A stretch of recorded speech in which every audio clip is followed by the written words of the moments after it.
Hola, ¿qué tal amigos de cinedt.com? Estamos con Diana Garay, directora del documental Mi amiga Betty, que entra a cartelera este noviembre del 2013. Un documental sobre una amistad que se ve truncada de ser libre por los sucesos que le pasan a la protagonista del mismo. Diana, ¿cómo surge la inquietud en ti de realizar este documental? Pues Betty fue mi amiga de la primaria y la secundaria. Luego pasó lo que generalmente sucede a la hora de la prepa, pues, fuimos a escuelas distintas y el asesinato sucedió en el 2001. En el 2001 ella me busca, pues como este rollo de nos hemos visto en años, y me pide que le ayude a encontrar un abogado. ¡Ay! Ahí hay una silla, si quieren. Un abogado civil, pues para que esto de los bienes y del intestado, de todas estas cosas que son muy típicas en este país. Y la la vi hasta el 2004, fue cuando yo entré a la escuela de cine y me enteré que había entrado a la cárcel, y de ahí hasta el 2008, que fue cuando la volví a buscar, pues ya no supe, solo sabía que estaba en la cárcel, pero siempre fue como una historia que pues me rodaba mucho la cabeza, ¿no? Era como, ¿qué pasó? O sea, ¿qué pasó, no? Para que Betty esté en la cárcel. Cuando llego aquí a la etapa de documental, porque soy fotógrafa, pues tenía chance de fotografiar y otra vez dirigir. Entonces yo estoy a favor tengo muchos amigos que hacen el documental bonito de fotógrafo, lo cual está muy bien, pero yo quería, si volví a dirigir, tenía que ser algo que realmente pues, me moviera, si no, pues mejor no lo hacía y fotografiaba y todos felices. Entonces un poco por ahí empezó como la idea de hacer Mi amiga Betty. Me platicabas que tuviste un equipo de puras mujeres, prácticamente. ¿Por qué? Pues tuve un equipo de puras mujeres porque yo sentía que era más fácil con los permisos, ¿no? Y pues porque al final de cuentas una cárcel de mujeres, pues metes un hombre y es un Adonis, o sea, así se vuelve, y lo entiendes, el encierro, perdón, pero es cabrón. Entonces pues si llevas un hombre y llama demasiado la atención, entonces creo que eso desconcentra como mucho como el equipo. Y creo que los permisos eran más fáciles, o sea, era también como más fácil también camuflajearse, siento, en una cárcel de puras mujeres. Este documental, mucha gente podría llegar a hablar parecido a Presunto Culpable, pero con la diferencia de que tú no tomas un partido realmente durante el mismo. ¿Qué tan complicado fue separar tu amistad de Betty de un documental con este estilo periodístico que estás haciendo?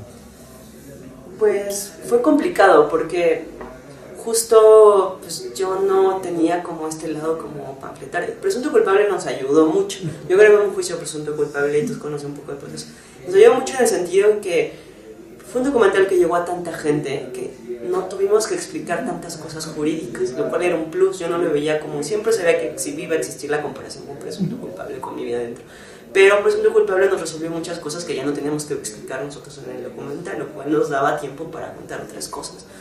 Entonces un poco siempre la idea desde que yo empecé a grabar era que empecé a leer el expediente y Betty me dio de acceso directo al expediente y a leerlo, era que era muy complicado, o sea, me parecía un caso muy complejo desde jurídicamente hablando, humanamente hablando, y yo quería llegar al punto en que la gente fuera y se hiciera su propio juicio, hasta como un ejercicio cinematográfico, ¿no? También creo que es importante a veces que no nos den todo digeridito en la boca, o sea, sí que se entienda, pero que al final de cuentas cada quien desde su lugar tuviera como su propio juicio. Fue muy difícil porque pues todo el mundo me decía que yo no lo iba a lograr, ¿no? Al final me decían que eso era imposible, tener una postura que era como necesaria. Al final también creo que es una cuestión de claridad, o sea, yo a Betty nunca le prometí hacer el documental donde yo iba a decir que ella era completamente inocente. Fue algo que fui aprendiendo, yo no tenía una formación de directora, yo fui aprendiendo sobre la marcha y cuando había lana y cuando había que grabar, aprender como cosas. Realmente edición formal, tuve 3 editores, pero cuando realmente nos pusimos a trabajar con mi tercero, que fue como mi pareja ideal como editor, pues, o sea, es lo mejor que me pudo haber pasado, fue en el 2010, fue 1 año y medio de edición, de probar estructuras, pero porque era un chavo comprometido que le importaba muchísimo la historia. Entonces sí fue complicado, pero con Betty siempre fue como, pues yo estoy haciendo un documental, no sé, al final no sé qué va a salir, y ella siempre me decía, bueno, es tu trabajo, pues es tu trabajo, entonces es lo que tú quieras. Entonces como esa libertad y esa claridad pues me dio como la libertad de al final no decir, ¿no?, lo que yo pensaba. ¿Cuántos años te llevas haciéndolo? 4. 4 años. ¿Ya con la postproducción y ya llegada a público o todavía un lapso de espera? Se estrenó hace un año, digamos, en festivales festivales y este rollo fueron 4 años. Ahorita ya son 5 años que se estrena como gracias a la Cineteca en cartelera. En tu documental abordas de nueva cuenta esta visión de la justicia, que no es justicia para todos, pero principalmente abordas lo que es la familia en México en ciertas capas sociales. ¿De qué manera ha reaccionado la familia de Betty ante este documental? Pues yo sabía que algún día eventualmente se iban a enterar, sobre todo que pues mi vida por alguna razón lógica se ha desarrollado siempre como en el sur de la ciudad. Entonces pues no sé qué piensen como tal, pero sí sé que en enero que estuvimos en esta cosa de sumarios fueron y que las 3 preguntas se salieron, ¿no? Porque una amiga los reconoció y así, no sé qué piensen. Y otra cosa que me dejaba tranquila con esto de las demandas que están como muy de moda en el documental, era que al final de cuentas justo yo no estaba haciendo un juicio de ellos, ¿no? O sea, simplemente los personajes estaban hablando de ellos. Yo en realidad no estoy diciendo nada de ellos, ¿no? Simplemente creo que también hay, justo lo que hablas de la crítica, a mí me parecía que pues la clase media y la clase media alta supuestamente, pues para empezar no tiene tipo de secretos, ¿no? La clase media alta no le da VIH, ¿no? Porque en teoría, como un paradigma, eso solamente le pasa a los pobres, o sea, ¿no? Y entonces creo que al final de cuentas también, sin querer, más bien no tan explícitamente, sí hago una crítica de la clase media como tal, ¿no? Que también está lleno de secretos, que también somos clasistas, o sea, que al final de cuentas Betty es la consecuencia de lo que somos como sociedad. O sea, alguna vez un amigo me dijo algo que me gustó mucho, me dijo, pues es que al final de cuentas, si Betty es inocente, ¿qué hicimos como sociedad para que esté ahí? Y si es culpable, ¿qué hicimos también como sociedad para que esté ahí? El personaje de Betty es un personaje muy interesante. Hablamos de una niña que se considera una niña fresa, una niña de clase bien, que termina descubriendo un mundo que no conoce. ¿Tú qué la conociste? O sea, ¿qué tan fuerte fue para ella el impacto de estar en la cárcel y pasar de comer una hamburguesa McDonald's a comer el rancho, el potaje que les dan? Pues yo creo que debe haber sido un choque terrible, porque Betty entró a los 21, pero nunca en su vida había trabajado, o sea, nunca en su vida había tenido que enfrentarse a compartir pues, una celda con otras 4 personas, ¿no? Entonces, pues claro, cuando vienes de una clase más alta te cuesta más, en donde la gente tienes que convivir con otras clases, cosa que pues ni a mí ni a ella en su momento nos dejaban, ¿no? O sea, ese choque cultural y darte cuenta que al final de cuentas todos somos carne, todos somos seres humanos y hay de todo, y tener que encajar en un mundo que al final de cuentas pues el matricidio es también es edípico, ¿no? O sea, uno se puede meter con lo que sea, menos con la Virgencita de Guadalupe, con la mamacita, con el fútbol en este país. Entonces, socialmente también creo que tiene una carga estar encarcelado porque dicen que mataste a tu mamá. Entonces, cuando yo la volví a ver en el 2008, que llevaba 4 años más o menos ya en prisión, pues era muy introvertida. Creo que justo eso era como, pues como ella habla muy bien, es como hasta cierto punto muy linda, y en la cárcel absolutamente no pasa eso, ¿no? Es un choque cultural,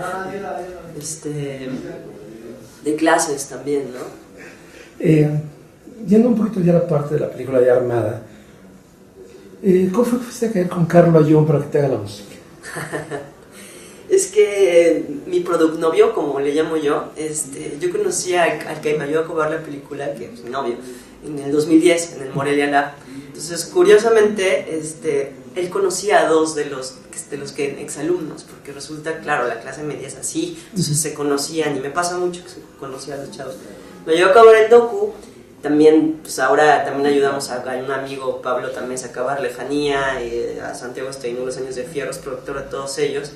Y Carlo Ayón era muy amigo de mi novio, de mi productor. Entonces fue ahí un poco como conocí a Carlo, y después yo había visto el corto de David Pablos, de la canción de Los Niños Muertos, y la música me gustó mucho. Y justo ayudó mucho porque no sabíamos, mi editor y yo era como, o sea, la película ya está, pero yo no me atreví, no me la imaginaba musicalizada, sentía que podía darle un poco en la torre, y él fue el que sugirió los puntos donde estaba la música. Sí, es muy interesante la manera en que los metes. Digo, no toda la película es musicalizada. Yo creo que resalta muchísimo la parte final de esta música que tienes, que fue ya una cuestión tomada entre 2, ¿verdad? Sí, no, sobre todo él, o sea, ya mi editor y yo estábamos perdidos, o sea, las sugerencias donde está la música, habrá un par que al final no se quedaron, eran de él, y lo que me gustaba es que eran como tampoco quería hacer caer mucho, que pasa mucho, sobre todo últimamente lo he visto en muchos documentales, caer en el, ¿no? Pues de por sí ya está triste la película y le ayudamos con violincitos y, o sea, creo que pues cae un poco la manipulación y la pornomiseria y yo no quería caer como en eso, o sea, creo que la película en sí misma ya era bastante triste y bastante fuerte como para con la música, ¿no? Subrayar algo que ya está dado, ¿no? ¿Qué proyectos vienen para ti después de estrenar ya por fin Mi Amiga Betty? Pues ya descansé un año, sí, porque o sea, llegó un punto en el que yo sentía que nunca iba a acabar esa película, pero tenía que acabarla, ya ni siquiera era por mí, era por Betty, o sea, yo tenía un compromiso y tengo un compromiso con ella. Pues ahorita pues quiero seguir fotografiando, voy a fotografiar la ópera prima, la nueva ópera prima del CCC, ficción, entonces está bueno porque pues, voy a poder hacer, según yo, espero, lo que yo quiero, que es fotografiar y a veces dirigir algún documental. Ok, y para terminas tu documental con una pregunta muy dura que te regreso a ti.